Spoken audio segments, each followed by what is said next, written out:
presentación, pues ahí de pronto Tú mirando me la cámara un presentas y momentito, yo. Eso.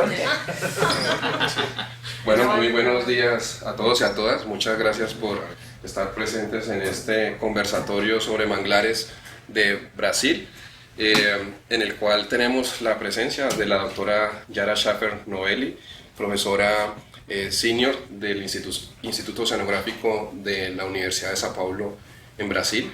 La profesora Yara Schaffer Novelli es una experta mundial, como muchos conocerán, en el tema de los manglares y la oceanografía biológica en Latinoamérica, en todo el mundo. Durante los años 80, 70, 80 y 90 tuvo una producción y una actividad científica muy grande, hemisférica, apoyada por la UNESCO, por la OEA, y pues es de ese grupo selecto de manglarólogos que hasta hoy en día han marcado el paso de las nuevas generaciones. Así que nos sentimos muy honrados con su presencia. Ella desde el año 97 está retirada, sin embargo se mantiene activa en el Instituto de Posgrados de la Universidad de Sao Paulo en Ciencias Ambientales, y pues precisamente el día de hoy nos acompaña también Armando Reis Neto, que es un estudiante de doctorado que trabaja con ecología histórica, y pues posterior a la charla viajarán a Turbo a conocer los manglares más sureños del Caribe, y pues nos agrada que haya hecho una parada en la universidad en Urabá, aprovechando la visita que realizó al Congreso Latinoamericano de Ciencias del Mar en Santa Marta, que se realizó la semana pasada. Y quiero finalmente, pues para dar paso a su charla, indicar que estamos realizando este conversatorio aprovechando varios eventos. En primer lugar, que esta semana tenemos unas reuniones con el sector productivo dentro de lo que hemos denominado el Pacto por los Bosques, y específicamente el Pacto por los Manglares, que es un acuerdo de voluntades que la Universidad de Antioquia firmó con el Jardín Botánico y otras entidades, que promulga la protección de los bosques, y específicamente a partir de julio de este año decidimos, junto con la Corporación Ambiental y el Instituto de Biología, hacer una visibilización específica de los manglares. Así que ese es un evento importante. El segundo evento es la firma del convenio entre la Corporación Ambiental y el Instituto Oceanográfico de la Universidad de São Paulo, un convenio de movilidad estudiantil y de profesores, el cual pues esperamos que sirva para toda la universidad. Y finalmente también esta actividad es apoyada por el proyecto de regalías, lineamientos para el ordenamiento pesquero del Golfo de Urabá, en el cual tenemos varios investigadores presentes, y pues no solamente el proyecto está enfocado en el asunto pesquero, sino también en los manglares, en nutrición y en alternativas productivas para los pescadores. Entonces pues son muchas coincidencias que nos reúnen el día de hoy, y pues qué mejor que la profesora pues haya decidido apoyarnos. Bienvenida, profesora. Muchas gracias.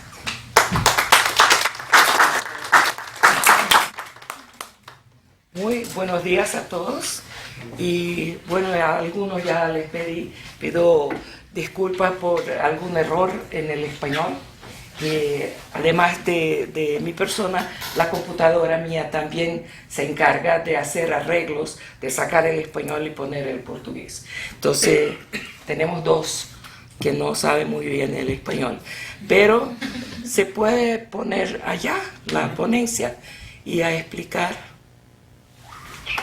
Bueno, ahí está, que soy del Instituto Oceanográfico y del programa de posgrado en Ciencia Ambiental. Los dos programas son de la misma Universidad de São Paulo, y los emblemitas ahí por debajo del Oceanográfico, del gran proyecto de biodiversidad de la FAPESP, que es la fundación que apoya a las investigaciones en el estado de São Paulo, y por el medio una no gubernamental que es nuestra.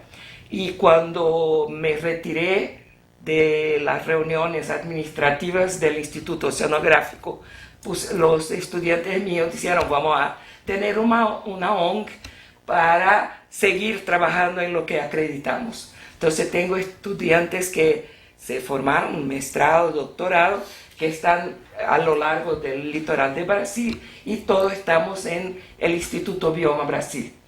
Bueno, es yo. Here. Esto.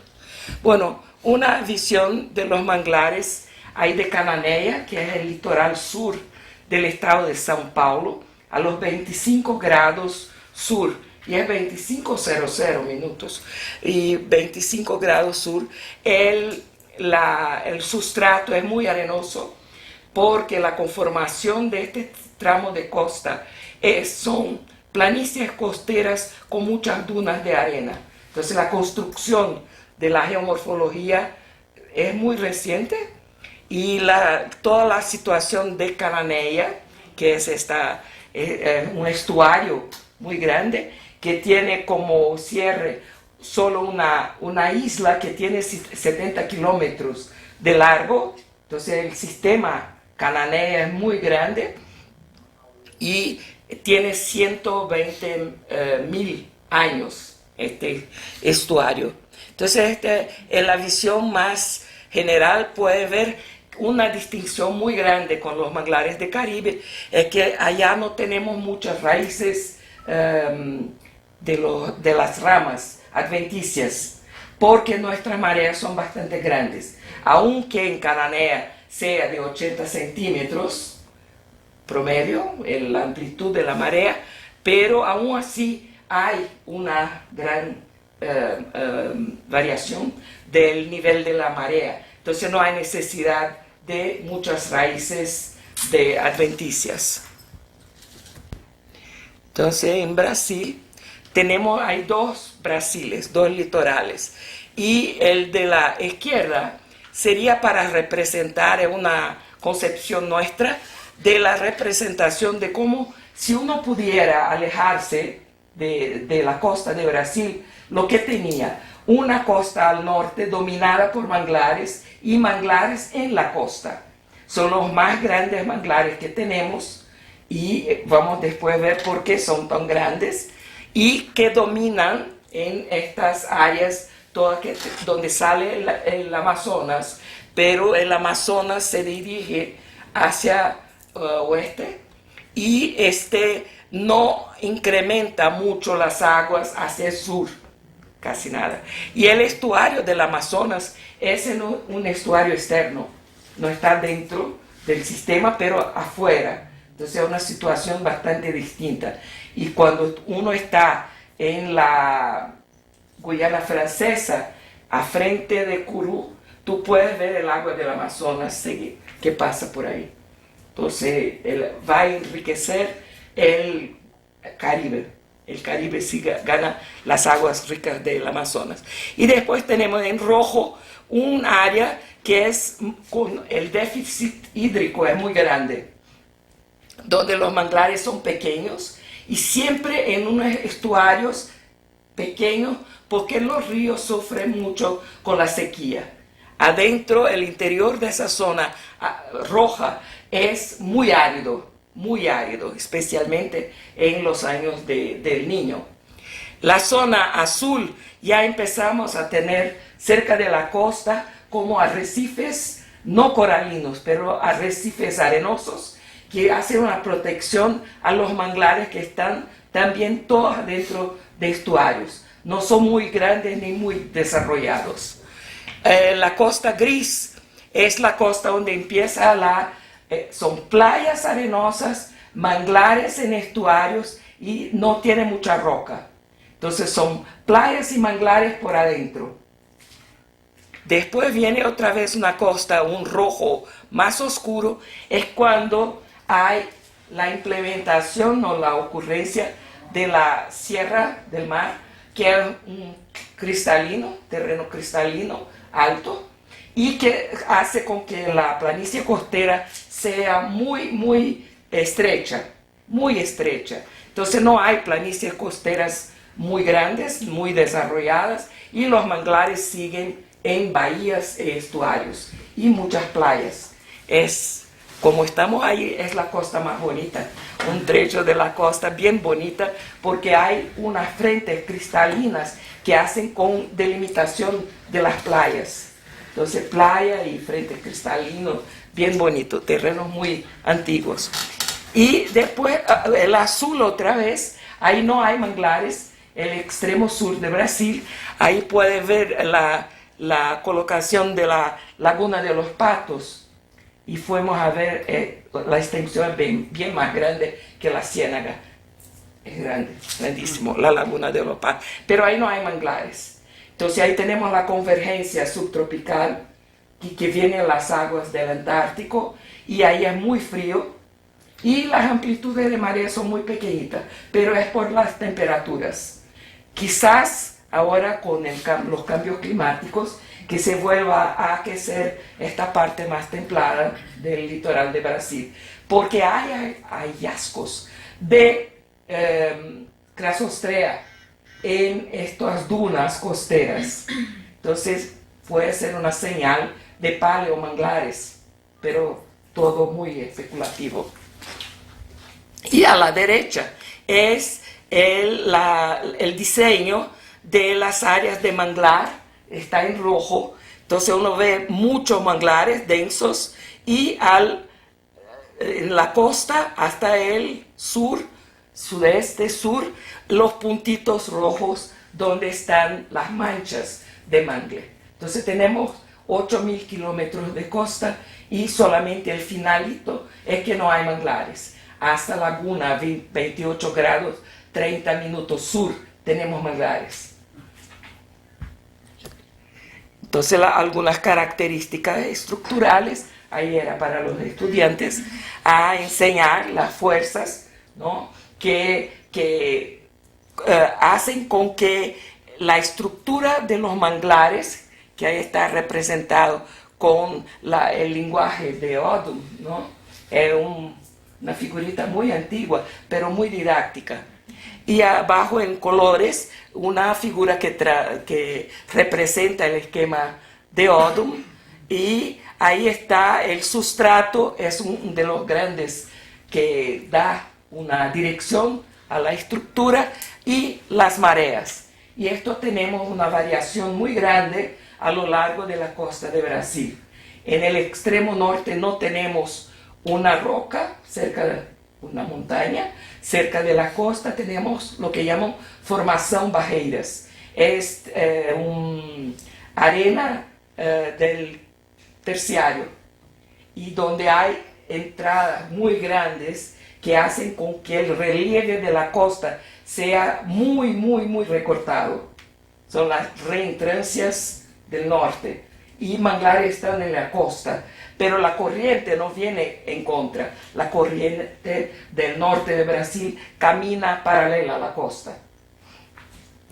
Y para el sur ya tenemos los manglares adentro de estuarios y bahías. Entonces vamos a tener atención en la calificación de los sustratos y de las mareas como los modeladores más grandes o principales de los manglares, de la estructura de los manglares en la costa. Entonces aquí yo repetí la figurita para que los estudiantes pudieran ver que hay sí influencia de mareas. Las mareas en el norte de Brasil son de más de 6 metros, y hay una isla paralela al último estado, que es Amapá, la isla de Amapá, y que tiene como si fuera un caño que divide la isla en Amapá del norte y Amapá del sur. En este caño, que es el Igarapé del infierno, las mareas son promedio 9,5 metros 2 veces al día. Esto genera una corriente de más de 7,5 nudos en la corriente. Entonces, los barcos que pueden correr ahí, los motores no tienen la fuerza de romper este flujo de mareas. Y ahí son 9,5 metros por día, 2 veces. Entonces esto arrastra todo. y mucho sedimento en suspensión, muy erosiva está la competencia de esta agua, y nosotros por curiosidad llenamos un bulto de plástico de 5 litros con agua de este igarapé del infierno, sería caño del infierno, es natural, y al final de 2-3 días teníamos como 1 litro de material de arenas. Y en la boca más externa de ese igarapé hay la pororoca. Entonces a cada marea que llena viene la pororoca, que es la secuencia de olas. Está todo sin agua, sin nada de agua, y tú oyes afuera, no ves el brum, brum, brum. Entonces teníamos todo. Yo tenía una Canon submarina para fotografiar todo. Y ahí de pronto, yo dije, bueno, vamos a sacar los pantalones. Después sacamos la camisa, porque habíamos trabajado en el manglar. Tú puedes imaginar la talla de los árboles, que una parcela de 20 por 100, teníamos 19 rizóforas, solo. Grandísima, grandísima, grandísima. Y cuando vino esta pororoca, estábamos ya en el barquito, ya. Y sacamos los pantalones, la camisa, y de pronto yo dije, yo creo que voy a guardar mi cámara. Entonces guardé la cámara y no tenemos fotografías de la pororoca, porque cuando ella llega, el barco hace así, ¡shup!, sube, y el motor lo tienen que prender para seguir como el surfando adelante de estas olas. Es impresionante, hay que vivir. Hay que convivir con eso. Y entonces, saliendo de esta caracterización, mucha lluvia, la lluvia es bien temporal, bien estacional. Hay 3.300 milímetros de lluvia, pero que caen en 4 o 5 meses del mes. Después, seca. Pero con eso el manglar está ahí lo más contento. Grandísimos, mayoría viseña. Y ahí es Herminans, porque para el sur tenemos la Shaweriana. Y después las costas van a ser micromareales, pero con 2 metros, 1 metro y pico, hasta en el Río Grande do Sur, que tenemos mareas de 20-30 centímetros. Y ahí los manglares también ya. Y la pluviosidad en muchos sitios equivale, compensa las temperaturas y las mareas. Entonces, en Cananea, que es los 25 grados sur, tenemos mucha lluvia, 2.200 milímetros, pero jamás un mes con menos de 100 milímetros. Entonces, todo el año, aunque los inviernos hagan frío, y uno puede tener 2 grados en el invierno. Entonces, se quema la parte externa de las copas, pero la inundación, la lluvia de siempre no deja que la salinidad se aumente. Entonces tenemos salinidad promedio 25, 28, que no es problema para esos manglares. Están felices. Aquí un ejemplo del micromareal del sitio donde estamos con el proyecto de la FAPESP, el integrado, que es armando, caminando, el manglar que uno no se ensucia. Y aquí, en la región del estado de Pará, que es quizá 1 grado latitud sur, donde uno ve que es casi no consolidado. Y esta soy yo, que yo estaba ahí y decía, hay que correr, uno corre para seguir y vencer. Entonces el uno corrió, el otro corrió, y yo decía, ahí voy yo, y caí así. Y lo único que no tenía fango era aquí los ojos, porque tenía espejuelos. Y ahí entonces reíamos y no salía del lugar. Y los sustratos más arenosos, más fangosos, y no hay mucha materia orgánica para la parte del sureste sur. Los terrenos son con mucha más materia orgánica en el extremo norte. Pero por la constitución fisiográfica, el sureste sur es esta parte de las dunas costeras muy arenosas.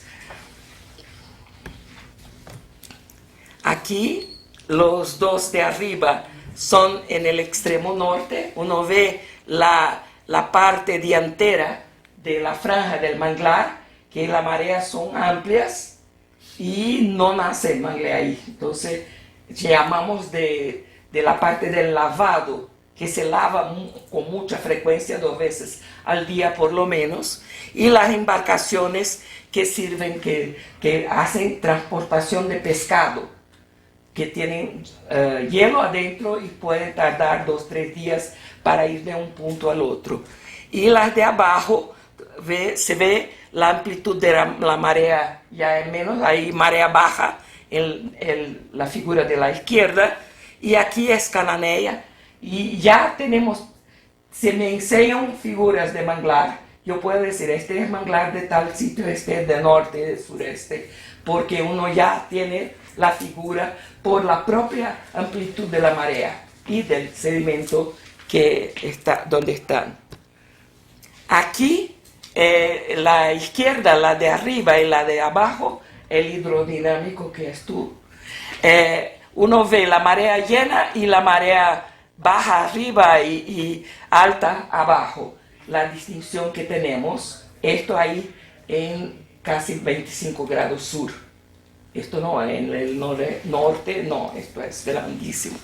Y aquí las dos de la derecha es el único manglar de una isla oceánica en el Atlántico Sur, que es en Fernando de Noronha.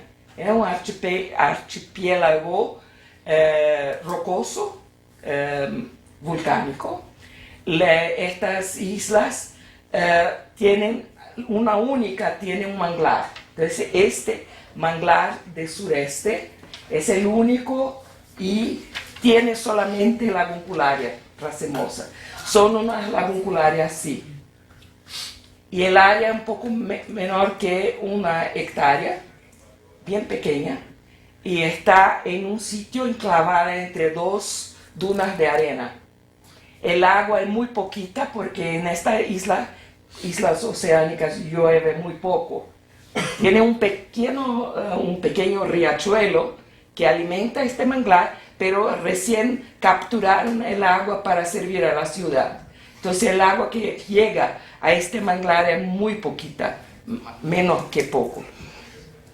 Y este manglar tiene una conexión con el mar, que en ciertas épocas del año se rompe esta barrera de arena y hace con que el agua salada entre y haga un lavado total de toda las hojas, la trapillera, las hojarasca y peces y todo sale de ahí y después se cierra. Hay años que se puede abrir 2 veces y hay años que no se abre ninguna vez.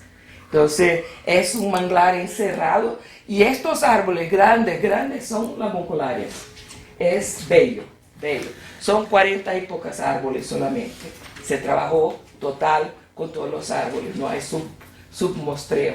Pero ya se tiene con 3 años de hojarasca en canastas, todo se ha hecho. Estamos trabajando ahí.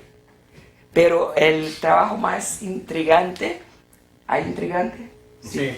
Es saber de dónde vinieron estos propágulos. Si de África o si de Brasil. Entonces estamos trabajando con la genética y epigenética de las hojas, a ver de dónde puede. Entonces hay muchas hipótesis, incluso que el propágulo pueda haber venido de África en cocos, y muchas hipótesis por ahora. Algunas funciones, entonces pensando en los estudiantes, como vemos con la hojarasca, que es producida en los manglares y sea su distribución, dispersión por las mareas y las corrientes costeras o adentro de sitios. Y este material tarda como 1 semana hasta que se llene de agua, se hidrate y se va al fondo.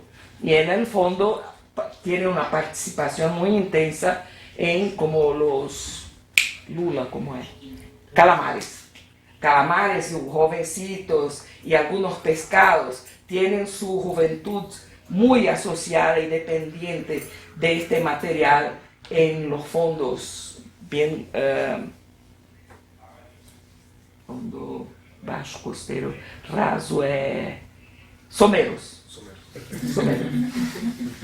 Y la descomposición de esa hojarasca tiene distintas frecuencias. Una vez que la que tarda más es de rizófora, hace casi 3, en las condiciones de temperatura allá en 25 grados sur, tarda como 6 meses con mitad para llegar a los 50%, mientras Avicennia tarda como 1 mes y la Avincularia como unos 3 meses. Entonces, todo el año tenemos hojas dejando sus componentes para el estuario. Entonces, esto, yo digo que en el día de la concepción lo hicieron muy bien. Tener hojas con mucha cera, hay hojas menos ceras y que todas compartan con las cadenas alimentarias de los sitios donde están. Aquí es la figura de abajo, es una de Hilt, una muy tradicional del 71, yo creo, y la de arriba fue hecha para Cananea, para el sitio donde, ¿por qué Cananea? Porque el litoral sur es un manglar, es un área de manglar muy, muy increíble, muy conservada, y tenemos un laboratorio costero. El Instituto Oceanográfico tiene más de 50 años este laboratorio costero, y se sabe casi todo de todos, incluso de las gentes, de los chismes, de todo. Los funcionarios del instituto son pescadores locales, entonces son los técnicos que nos acompañan al campo. Entonces tenemos una convivencia muy, muy buena, y yo estoy trabajando con manglares de Cananea desde diciembre de 78. Entonces tenemos una convivencia, conocemos algunos árboles por sus apodos, y ahí las pesquerías, todo está siempre involucrado. Y estando en un instituto oceanográfico, yo no pudiera haber trabajado con pura estructura, pero siempre con alguna cosa con las pesquerías, para poder investigar en el Instituto Oceanográfico. Aunque hasta hoy día, 2015, el Instituto Oceanográfico no cree que manglares sean oceanografía. Uno no tiene un buque. Si no tiene buque, no es oceanografía. Así estamos, pero hasta hoy. Entonces, la figurita de arriba, una investigadora del instituto que trabajaba con bacterias libres y adheridas a detritus, trabajó con los datos que teníamos en la producción de hojarasca. Entonces, tenemos ahí la línea llena, la producción de hojarasca, y la línea en tracitos, las bacterias adheridas a detritus. Entonces, ella hizo la correspondencia, la proporción bacterias libres y adheridas a detritus. Y las adheridas a detritus, esta correspondencia da como 3 meses el pico, después del pico de la producción de hojarasca. Esto en el mismo estuario de Cananea. Es un trabajo bien interesante cuando tenemos la secuencia de la descomposición de la hojarasca y las bacterias actuando en estas partículas de hojas que colonizan, etcétera, etcétera. Aquí es la otra figurita muy antigua, que yo creo que es de Vegas Vélez, Manuel Vegas Vélez de Perú, que es la figurita para que los estudiantes se pongan atentos, que el pescado que uno come viene muchas veces del manglar. Hay el fitoplancton, el zooplancton, pero en áreas de manglar las sustancias húmicas son tan concentradas que la clorofila, los clorofilados del fitoplancton, no puede producir todo. Hay que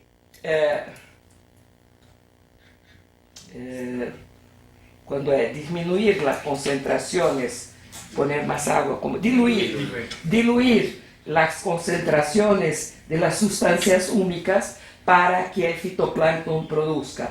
Entonces, adentro de los caños de las sustancias húmicas son muy concentradas y ahí no hay casi productores primarios. Entonces ahí es el manglar que comanda el sistema. Entonces el trabajo con muchos especialistas ahí en Cananea nos propició una comprensión de lo que dice la literatura. Es así y es así. También la importancia de los manglares a lo largo de todo el litoral de Brasil para las aves migratorias. Y en Brasil uno tiene que citar documentos y fechas y arreglos internacionales para decir somos responsables. Si firmó un documento y como Ramsar, Brasil, Ramsar de 71, pero Brasil solamente lo firmó en 96.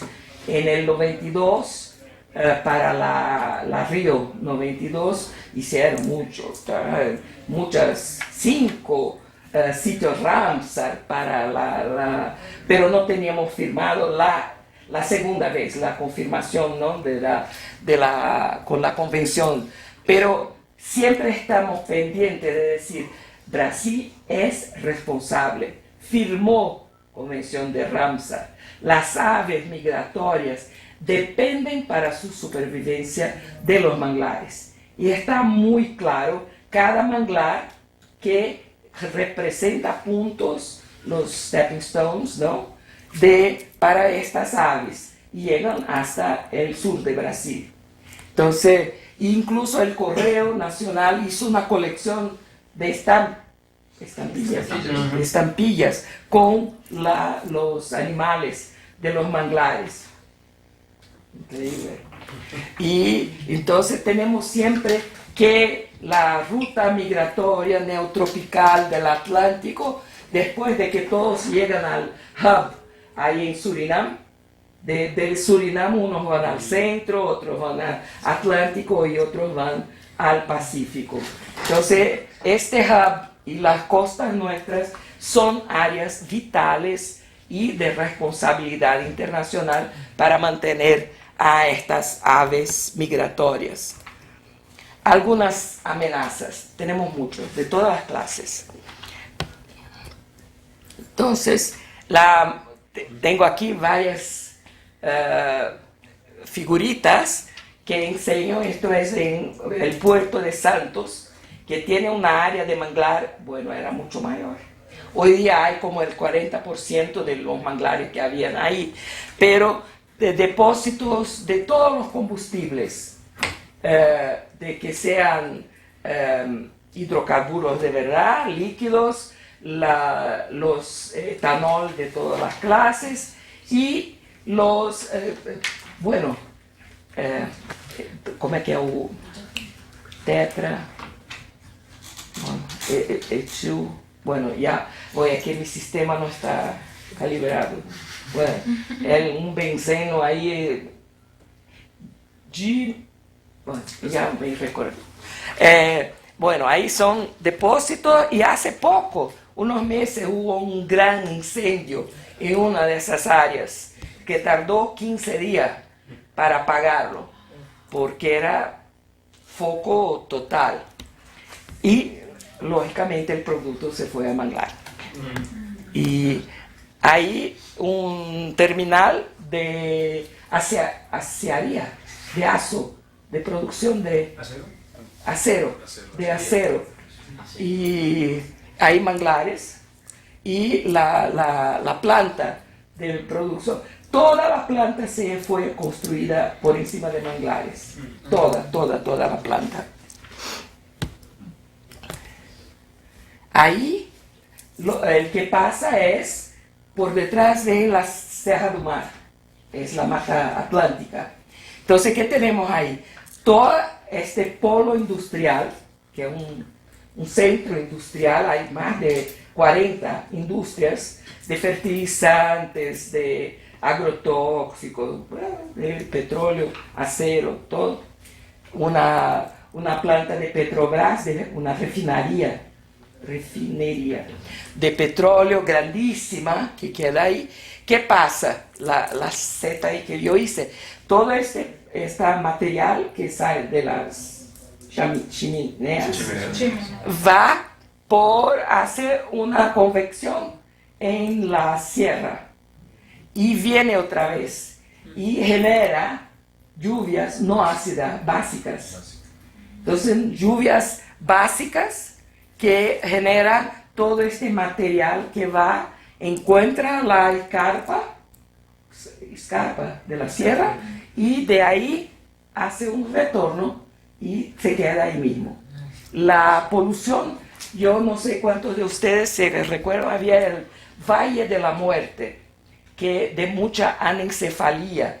Los trabajadores de estas plantas, hubo un periodo de muchos nenes que nacían anencéfalos. Entonces se llamó del Valle de la Muerte. Es terrible. El aire uno pasa ahí como si quisiera abrirlo. Es denso, huele mal, es denso. En los años 50, cuando hicieron esto, no había muchos estudios, pero siguen agregando cosas. Ya no podemos más decir que no se sabe. Ahora no es más ignorancia, ¿no? Porque el sitio no es propio.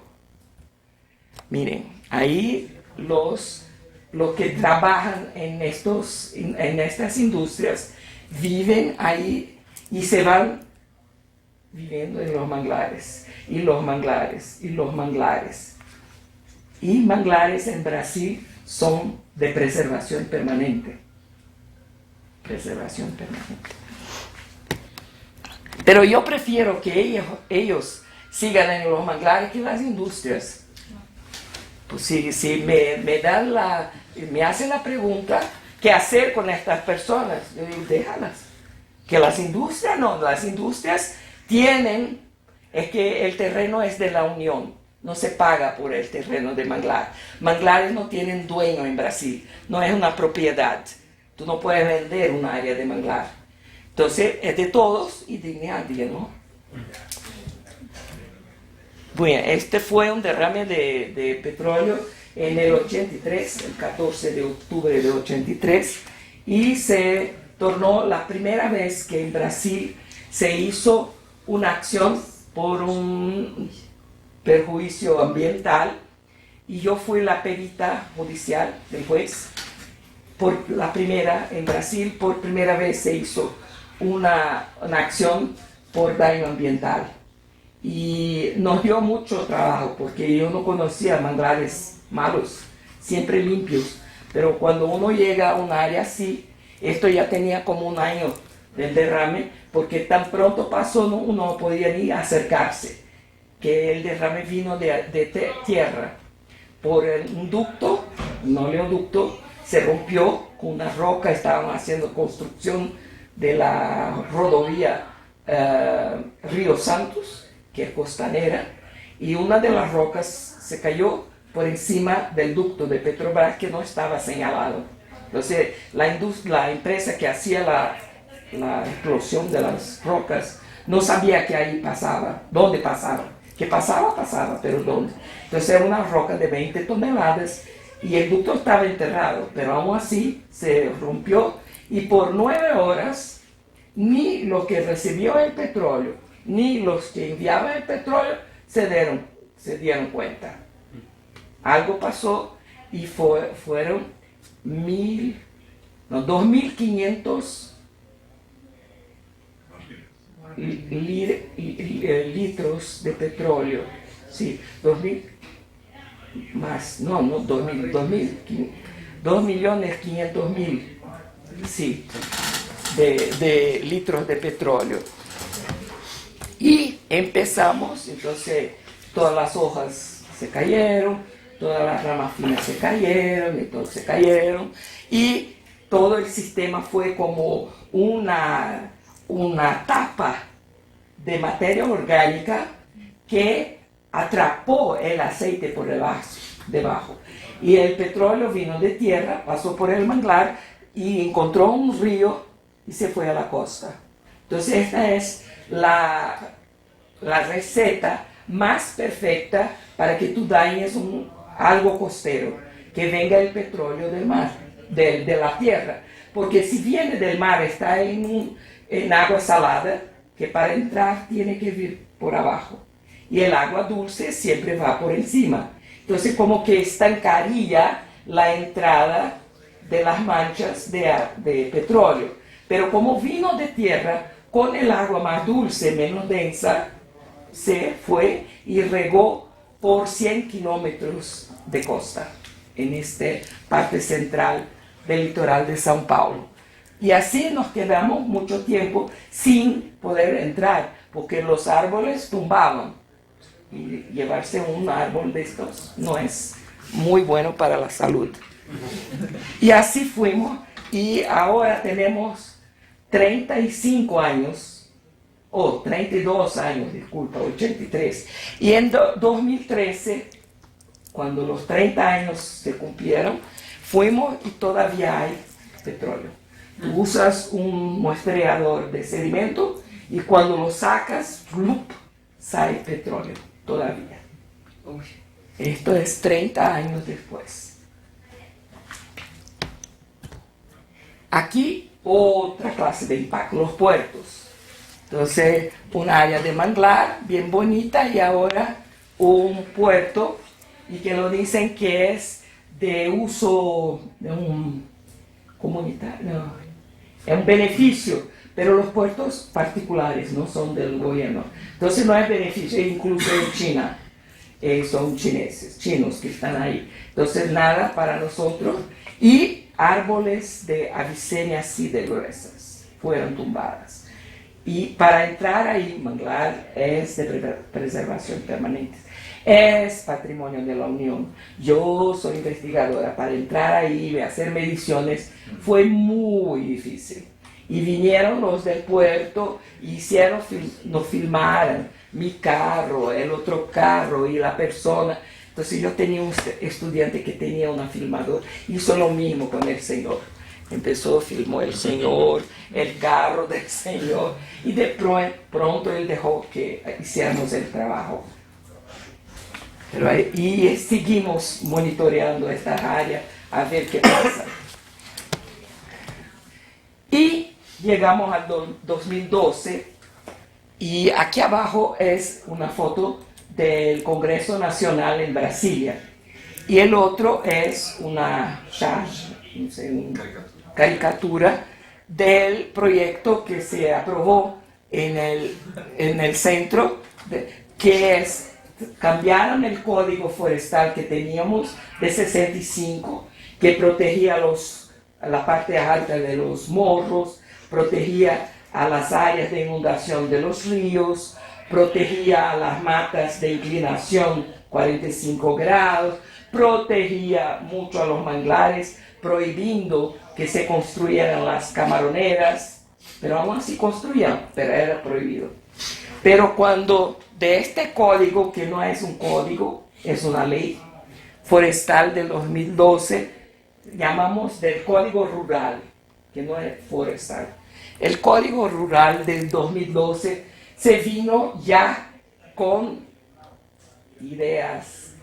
Bueno, tenemos un gobierno que es del pueblo para el pueblo, pueblo para mi bolsillo. Entonces, tienen todas las ideas muy buenas, nada sanas, y pusieron enseguida la ministra de Agricultura, que es la más grande, una de las más grandes de fincas productoras del país, y ahora recién pusieron el Ministerio de Pesca y Aquicultura junto de la Agricultura. Entonces juntaron todos, y tienen la ley que les permite hacer legalmente. Y todo lo que hicieron hasta el 22 de julio de 2008, no me pregunten qué, es algo así sinistro, 22 de julio de 2008, todo que había encargos de multas y de ilegalidad, todo está sanado. Entonces todas las carcinoculturas están legales ahora. Y se puede usar 10% de los manglares del extremo norte, que es de la Amazonia legal, y el 35% de los manglares del restante de Brasil para construir camaroneras. Entonces estamos ahí en una pelea muy dura, porque el gobierno quiere dinero de cualquier forma y no respeta nada. Entonces el Ministerio Público Federal y el Ministerio Público de los Estados en contra de todo este problema, porque es inconstitucional lo que hicieron. Pero los problemas de corrupción son tan grandes que todo el Supremo Tribunal de Justicia está lleno de acciones por corrupción y no tiene tiempo para juzgar los problemas de inconstitucionalidad. Bueno, este fue uno de los proyectos que más dañó a los manglares, porque hizo como una privatización de los manglares para la carcinocultura. Entonces yo digo que es la reforma agraria al revés, porque tú, donde todos pueden trabajar y sacar su sustento, de pronto viene el carcinocultor, que muchas veces no es de Brasil, y envía todos los productos para afuera y privatiza. Entonces la socialización de los perjuicios. Esto era el proyecto Fome Cero de Brasil, el Fome Cero de nosotros. Y aquí una cosa, una feición, el manglar es un continuo de feiciones. Pues, son ¿Secciones? como zonas. Secciones. ¿Ah? Secciones, no. Mas es un continuo, ¿cierto? Entonces tú tienes adelante el lavado, la parte que no se coloniza por árboles. Después tienes el bosque. Después puedes tener que llamamos los salitrales. Estos salitrales pueden estar presentes o no, pero tú puedes tener manglar sin salitral, pero no puedes tener salitral sin manglar. ¿Sí? Esto es algo que hay que poner adentro de las cabezas, porque no comprenden que el ecosistema incluye todo este continuum. Y ahí está una lucha que incluso Ariel Lugo ya envió sus consideraciones para que usáramos. Gilberto Cintrón, tenemos, bueno, y la literatura que confirma que estas partes de los salitrales son parte del ecosistema manglar. Pero es difícil, es otra lucha. Entonces aquí tenemos los salitrales y los carcinocultores dicen que solamente construyen sus piscinas camaroneras, langostineras, en los salitrales. Pero como vemos, en Brasil los salitrales tienen cuadro. Son todos rectos, con ángulos. Entonces los salitrales nuestros son así, derechitos. ¿Sí? Y la parte de la conservación, no se puede conservar solo los manglares. Hay que conservar con el conjunto. Y el conjunto incluye las playas, los estuarios, los arrecifes de coral, el paisaje, que es el conjunto, el mar, la legislación, la educación y valor. El valor no es el precio, es distinto, y el hombre. Entonces tenemos que tener todos como lo que vas a tener, Juan, el viernes, ¿no? Hablar con los de las fincas. Entonces, si no, no hacemos la conservación.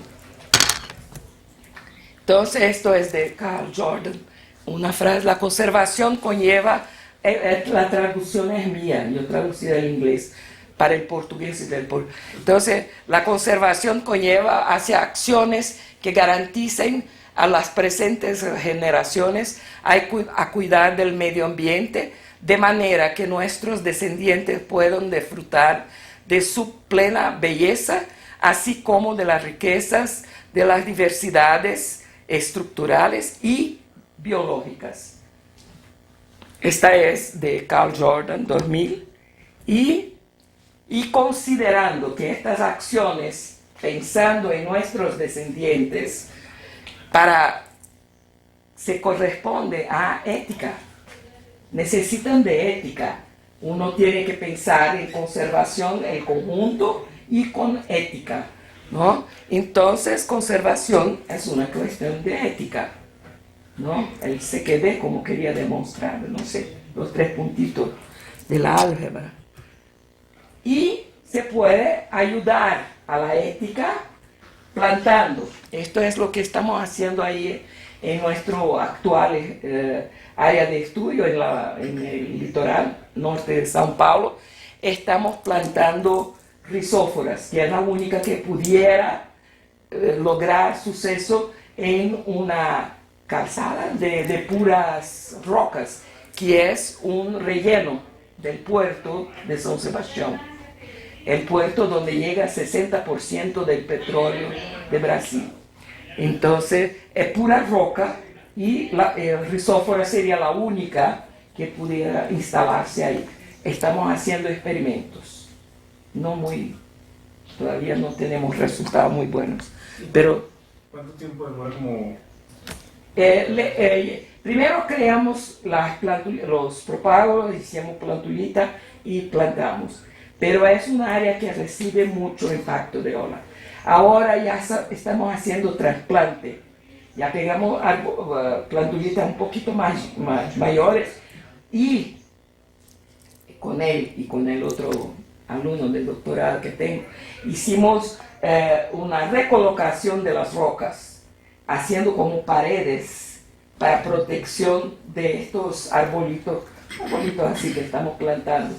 Es trabajo bastante, pero estamos haciendo como nidos y poniendo las rocas y llevando el fango del manglar y trabajando con un tejido que es de fibra de coco. Entonces hacemos el fango del manglar y esta fibra para que no se lave tan fácil. Y tenemos todo como un nido y para las plantas. Lo hicimos, recién habíamos hecho esta plantación y venimos. Entonces, llegando allá, vamos a visitar nuestras hijas. Hay otras formas de intentar sensibilizar la población, y ahí es en el Abrolhos, es un arrecife coralino muy grande, es el más al sur del litoral atlántico occidental, que es el Recife de Abrolhos, y se hizo este es un fotógrafo muy conocido, hizo su manifestación para que los manglares de esta región, que hay prospección de petróleo planificada para ahí. Entonces fue un grito, una alerta: miren, explotar petróleo junto a un arrecife de coral inmenso que tiene especies endógenas de ahí, autóctonas. Otra parte es, como hicimos sin saber mucho lo que está por puro corazón, en Guatemala, con el Papa Juan Pablo, se había pasado por este tapete, una alfombra toda trabajada, y ahí se pasó el Papa y recién había pasado. Yo tomé parte de esta serrín y escribí bendición a los manglares, y ahí estaba Guatemala, Costa Rica y Brasil, que es el Papa quizá nos puede ayudar. Y estamos en una verdadera encrucijada, que es como el trabajo de Alice, ¿no? Que ella pregunta al gato, ¿dónde está la salida? Y él le dice, esto depende para dónde quieres ir. Esto es conservación, ¿no? ¿Para dónde queremos ir? Si nosotros, investigadores, queremos ir para una salida, pero el gobierno quiere irse a otra, no hay gato que nos pueda indicar por dónde salir. Entonces, otra vez volvemos a que el trabajo de conservación es integrado y depende de todas las cabezas. Y aún más de nosotras, nuestra cabeza, que son muy confusas, ¿no? Y aquí es lo que tenemos en Cananea. Tenemos la mata atlántica, la foresta atlántica, los manglares y el estuario. Muchas gracias. Entonces, la idea de esta exposición es mostrar la diferencia de ambientes que tenemos y sabiendo de la diferencia que ustedes tienen entre Pacífico y Caribe.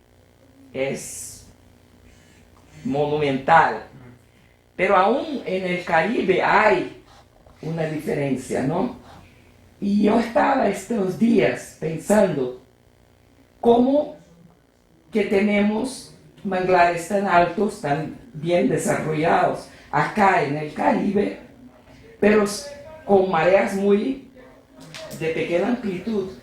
Pero la hipótesis mía es que estos grandes están siempre encerrados en un golfo, en una ciénaga.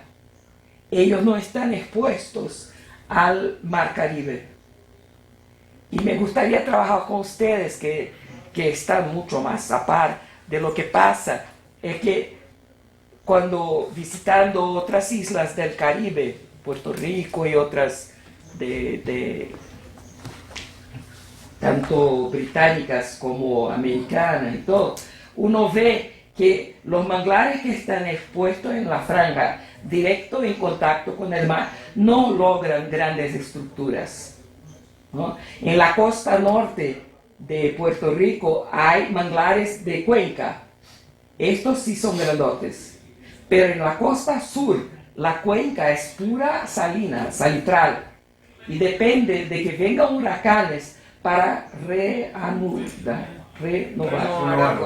renovar las aguas, sacar el exceso de sal para que todo empiece otra vez. Y acá en la costa caribeña de Colombia, yo creo que pasa lo mismo. Y que los grandes, pero esto es de 2 días, sí. Es la idea que tengo de que necesitan estar con un reciclaje que enriquezca el agua que los nutre, porque el agua de Caribe es muy pobre, no les alcanza grandes estructuras, están luchando, gastan energía ecológica para sobrevivir y no les alcanza para construcción de estructura. Pero cuando están adentro de un golfo, de una ciénaga, de una laguna, tienen el reciclaje de la hojarasca para su beneficio. Y ahí tienen ya un espesor interesante de materia orgánica en el propio piso del manglar, que casi no tiene corales. Tú vas en los manglares de las islas del Caribe, tienen una base que es puro coral, ¿no?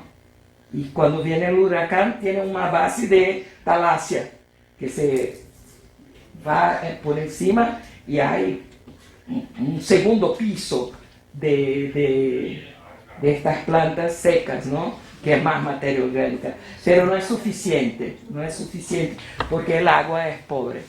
Entonces, me gustaría escuchar de ustedes. De la diferencia estructural de lo que tienen ahí y de lo que piensan por el pacto. Este pacto me parece muy interesante, ya que es una cosa grande. El pacto no es de uno.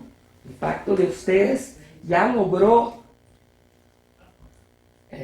permear muchas estructuras, ¿no? No sé.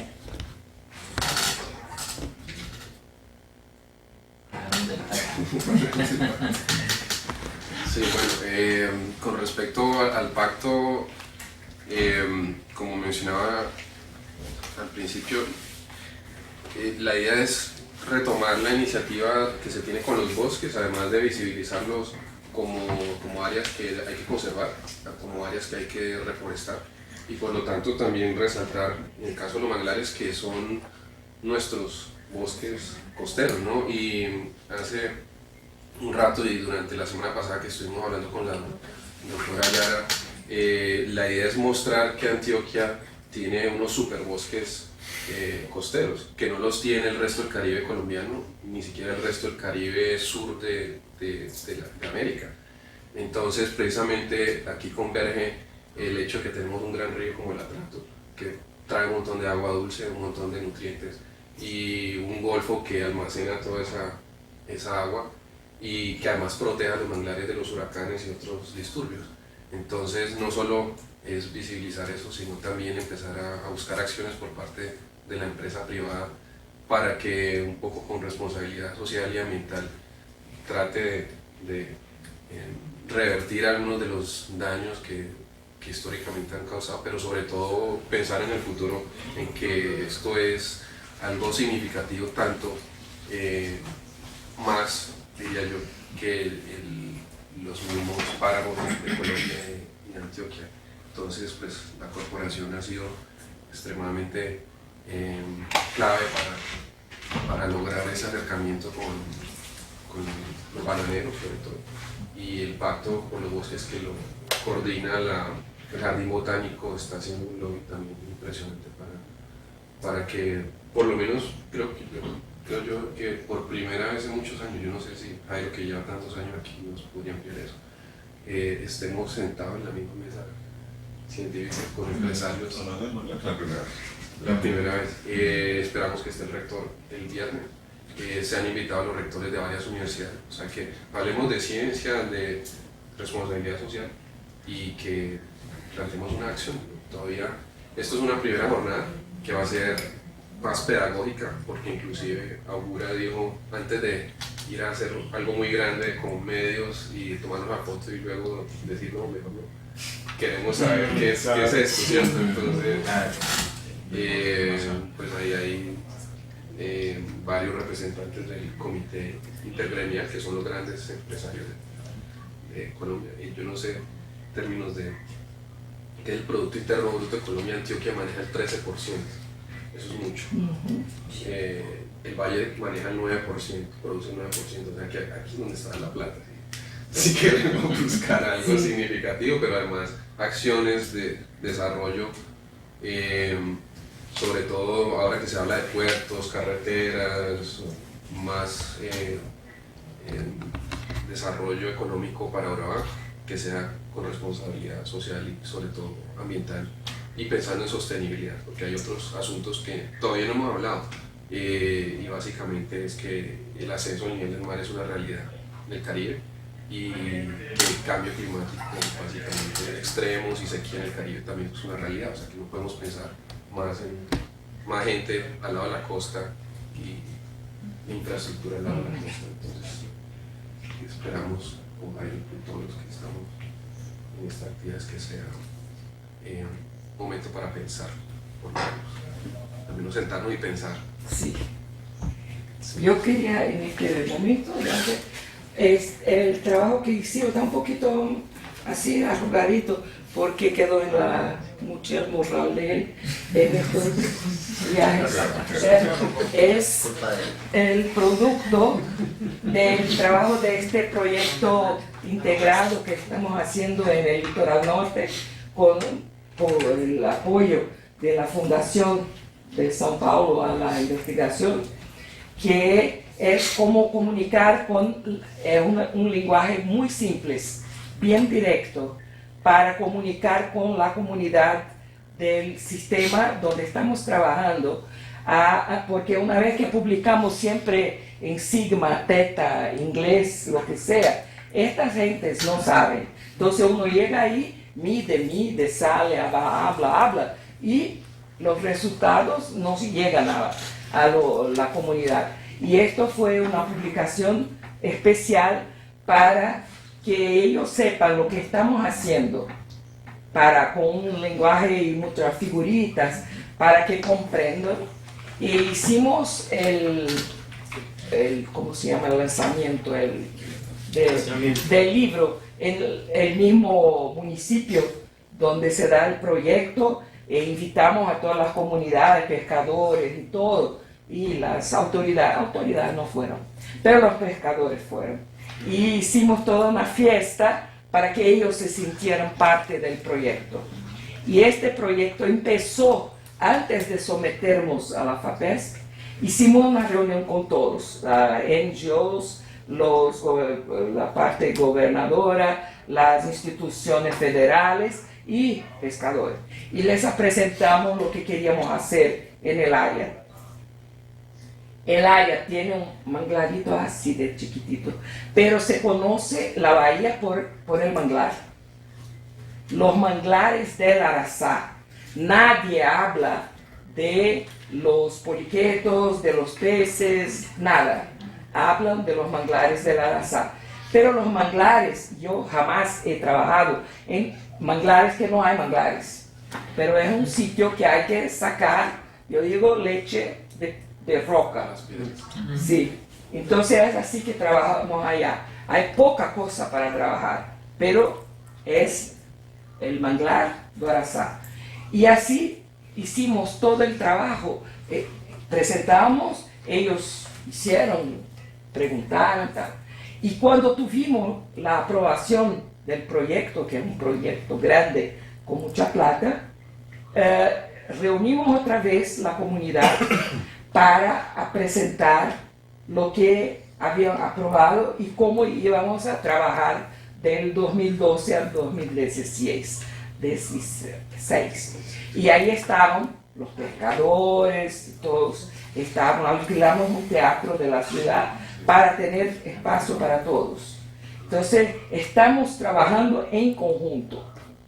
Y las autoridades del puerto no nos gustan mucho, pero otro día tuvimos un encuentro porque hay un manglar que el puerto le dice que es de autoridad portuaria, pero el manglar es de nosotros. No, pero necesitan de autorización de la autoridad portuaria. Entonces yo fui a la autoridad portuaria y él se puso a sudar. Primero tenía mano aquí, después aquí. Yo miraba y yo decía, no tenía esta mancha. Y ahora esta mancha. Y el otro estudiante mío mirando lo mío. Después tenía todo esto sudado, hablando conmigo. Y yo, ajá, entonces estamos bien. Yo estoy más arriba de él. Pero concedió la autorización. Podemos trabajar ahí, en el manglar. Yo quisiera resaltar algo ahora que la profesora Yara nos habla de esta bahía de Araçá, y es que las áreas de manglar de las que habla ella y nos lo compartió la semana pasada en el Senalmar, realmente son árboles, son grupos de árboles, de 6, 10 árboles, son 400 árboles en 1 kilómetro cuadrado. Entonces, obviamente, pues llama la atención un país como Brasil, donde nos habló ella de estas áreas tan extensas en el Amazonas, que hoy la batalla por la conservación está en torno a unos árboles.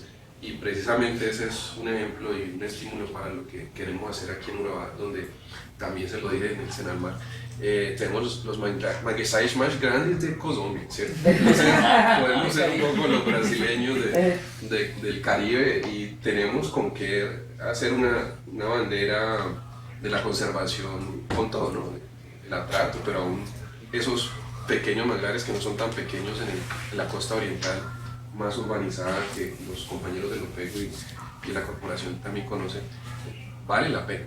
O sea, Muchos de estos manglares todavía son manglares, a pesar de la deforestación, que tienen servicios ecológicos, protección de la línea costa, tienen regulación climática, aún proveen hábitat para el cangrejo azul, para los peces. Entonces, no son árboles, son todavía bosques, por los cuales vale la pena trabajar. Y también es una de las razones por las cuales está aquí. Tenemos una especie icónica como un mangle raro, súper raro en el Caribe, que se llama el piñuelo, que por la historia geológica del Caribe parece que quedaron unas pequeñas poblaciones después del cierre del Istmo de Panamá en el Golfo de Urabá. Son las más sureñas, son las más grandes que hay en el Caribe, y pues eso en sí mismo también valdría la pena que sea otra bandera para la conservación, además de que la pesquería del Golfo depende de los manglares. Entonces creo que pues, es que tenemos un caso legal ahí en esta bahía. El juez, que el gobierno federal autorizó al puerto a ir por encima de la bahía. Y el juez canceló esta autorización. Y nosotros estamos por detrás porque no somos contra el puerto. No, jamás contra el puerto. Pero queremos la conservación de la bahía. Esto no nos saca.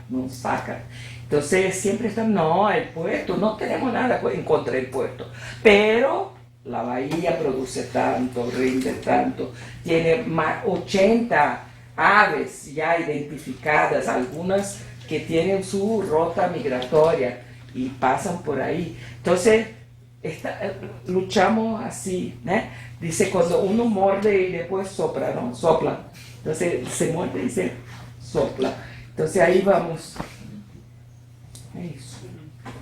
Bueno, ahí tienen para algunas preguntas y posteriormente.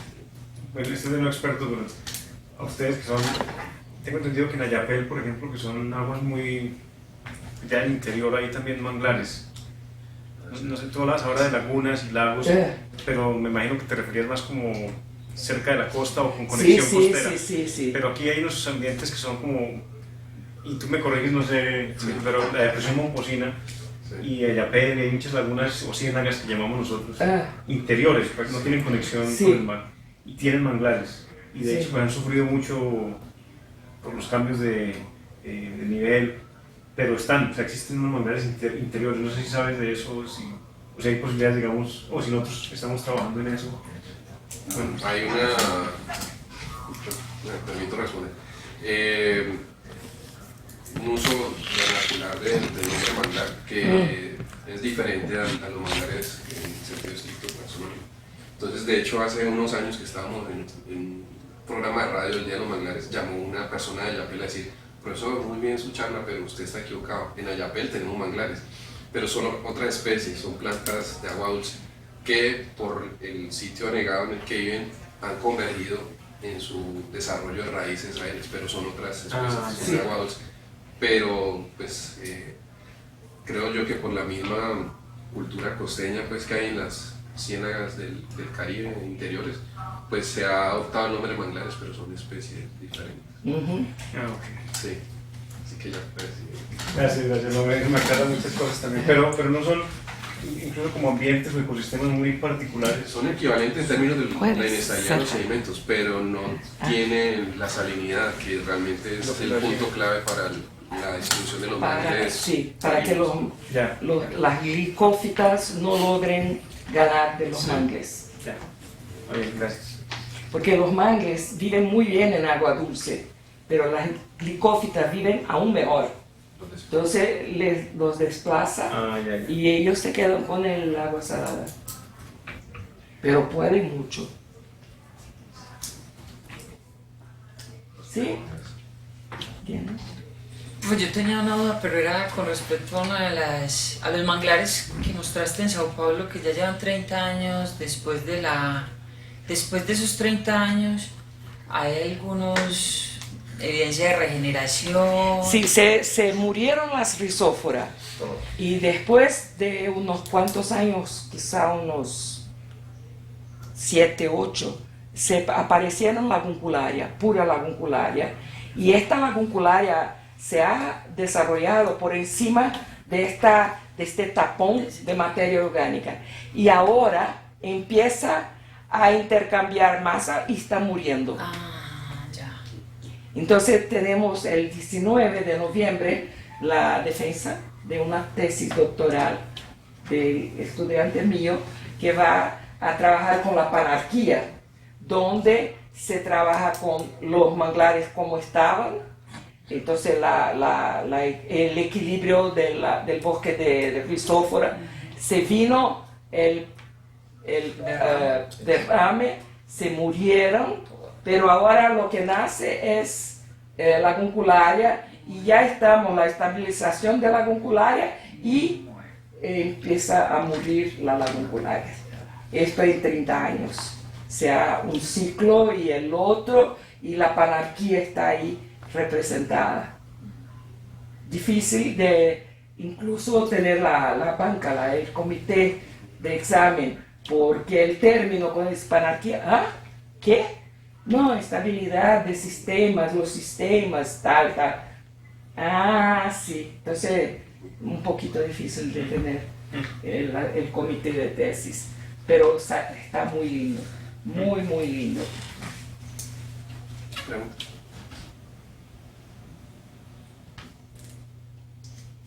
Muy bien. Muchas gracias. Muchas gracias.